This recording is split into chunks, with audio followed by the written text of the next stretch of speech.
Exercise Global Medic began August 5th at Fort McCoy, Wisconsin. Global Medic is an exercise run by the Medical Readiness Training Command and is part of the 84th Training Command's bigger combat support training exercise, 86-17-02, which contains several joint service and multinational exercises like Patriot Warrior and Diamond Saber. For Global Medic, MRTC provides observer coach trainers and live role players and mannequins covered with Hollywood-like moulage wounds to ensure the patient encounters for the participating units are as realistic as possible. Colonel Ellen Shannonball, the commander of the 452nd Command Support Hospital, likes the realism as well as being able to focus on her medical training during Global Medic. The best thing about Global Medic is that it builds my teams. Every day my MRO comes up with a new term for all the medical assets from our sister services that they'd never even heard about. So in a joint operation, which that's where we're going to, and when we deploy, that's what we're going to be doing, this is a great training platform for that. Normally the cache is not the mission commander, someone else is the mission commander. They don't understand exactly my logistic requirements and all the other things that encompass a cache. We always have to come in early, we have to fight for everything we get. The difference is that I don't have those distractors. As mission commander and the person who's making all decisions on this TAA, we can focus on medical health service support. Not only me, but the CAST, the ambulance company, the 172nd MMB, all the medical assets on my TAA, we can focus on our true mission and not worry about all those peripheral things that get in the way of actually performing our mission.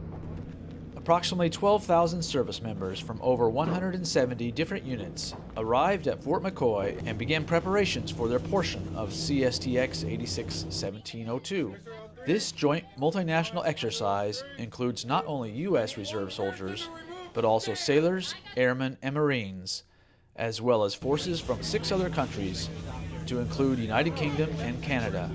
For me, the most important success coming out here to visit Exercise Global Medic has been the smiles of happiness amongst the most junior medical staff from the UK and the US. 2 nations, slightly different use of English, but absolutely committed to caring for our warfighters on operations.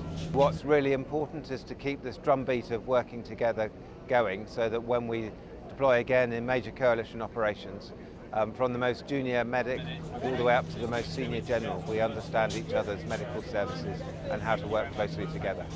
Several distinguished visitors witnessed Global Medic firsthand to better understand the complexities of the exercise and how it positively affects readiness for the over 2,800 personnel participating in the exercise. The more real the training can be, the more likely you are to be effective when you deliver that care. And in healthcare, it's very challenging to get realistic care, right? It's not just about the injury, it's about how you respond when you're in that environment dealing with the injury. And so if we can take that young medic that we put so much on their back and get them ready to go out and do what they need to do, we're doing the right thing for not just the patient, but also our medics. So we're training tri-service, which is always good because we know as medics, the only way that we're gonna get this done with the most capability and capacity in future fights is as a joint force. But no, this is absolutely fantastic. We understand that about 56% of our medical capability in future warfighting endeavors will be made up by our reserve or guard components. I'm deeply impressed on how big this exercise is and how many facets and details are really covered by this exercise. And what I take back home is that it gives us a good venue to embed German personnel in your MTFs, or maybe even in future take part with a German military treatment facility. Central to the success of the training are the OCTs and the scenarios called injects. Most injects involve the effects and enablers cell, with the moulaged patients and their transportation to the several medical units prepared to receive them on the battlefield of the exercise. The medical units are supporting simulated infantry units as they push forward on the battlefield. Staff Sergeant Amanda Ortiz is in charge of the effects and enablers cell. The importance of MRTC is something that is overlooked by a lot of people, but it's an incredibly important piece for the military as a whole, for our country, for all of our service members, for us and for our allies.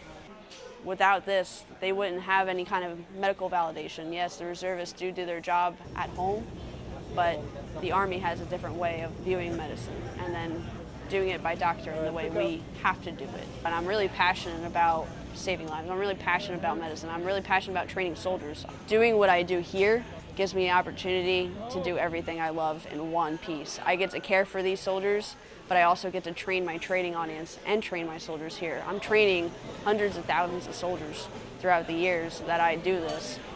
So it's real big and it hits my heart a lot. Global Medic is the U.S. Army Reserve's only joint national training capability accredited exercise program, executed by Army Reserve Medical Command's Medical Readiness and Training Command.